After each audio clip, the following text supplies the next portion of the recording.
झालंय काय भावना? हे खरं आहे की जवळपास 50 वर्ष आम्ही एकत्र काम करतो आहोत। संगमेर अकोला तालुका एकत्र बंधुभावासारखं वातावरण आहे।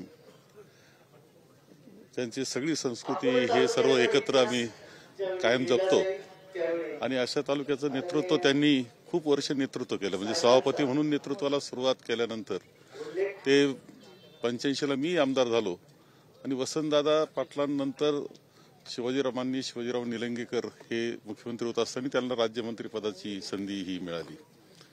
त्यानंतर त्यांनी मागे वळून पाहिलं नाही।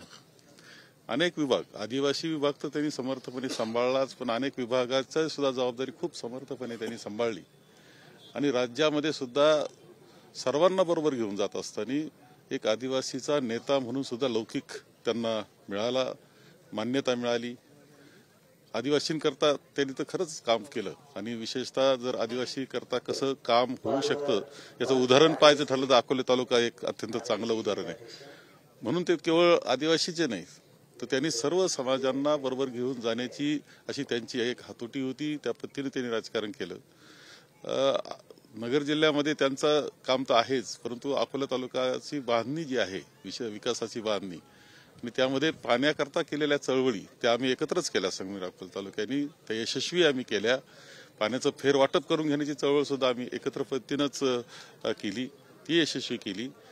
आणि ह्या तालुक्यामध्ये तर सिंचनाचं एवढं चांगल्या पद्धतीनं जाळं त्यांनी विणलं की पावसाळ्यात पाऊस असायचा, परंतु नंतर उन्हाळा मात्र कठीण असायचा, पिण्याच्या पाण्याचा प्रश्न। सगळीकडे एक बदल त्यांनी घडवून आणला। त्यांचा उल्लेख मात्र कायम राहील तो निळवंड्याच्या कामाच्या रूपानं। निळवंड्याचं काम आम्ही एकत्र पद्धतीनंच, कारण इथे अकोला तालुक्यात धरण होतंय, परंतु ते संगमनेर तालुक्याला मोठ्या प्रमाणावर, याशिवाय राहात्याला मिळतंय, सिन्नरला पाणी मिळतं आहे, तिकडून राहुरी तालुक्याला पाणी मिळतं। असे 4-5 तालुक्यांना आणि दुष्काळी पट्ट्याला पाणी देणारा हा प्रकल्प त्यांच्या पुढाकारानं, सहभागानं त्यांचं मोठं योगदान त्यामध्ये राहिलं, त्याच्यातून तो यशस्वी झाला। विशेषतः मी उल्लेख करील की प्रकल्पग्रस्तांचं पुनर्वसन करून एखादा प्रकल्प पूर्ण करणं ही घटना खऱ्या अर्थानं एक ऐतिहासिक आणि एक मार्गदर्शक अशी घटना आहे। आधी पुनर्वसन नंतर धरण आपण म्हणतो, परंतु पुनर्वसन करून धरण केलं असं उदाहरण मिळत नाही। ते त्यांच्या पुढाकारानं आणि आम्ही एकत्र पद्धतीनं, कारण शेवटी जागा दाखवली तरी प्रकल्पग्रस्ताला तिथपर्यंत नेऊन पोहोचवणं, त्याला बसवणं हे सगळं होतं। सुंदर प्रकल्पग्रस्तांचं पुनर्वसन आम्ही करू शकलो।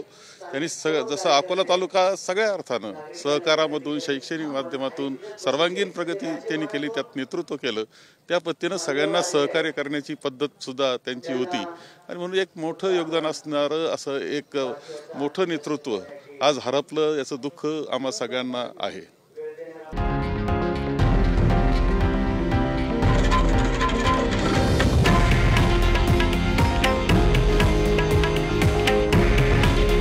हे आहे देशातील नंबर 1 न्यूज नेटवर्क आणि आपण पाहत आहात TV9 मराठी। काळजी तुमची, हित महाराष्ट्राचं।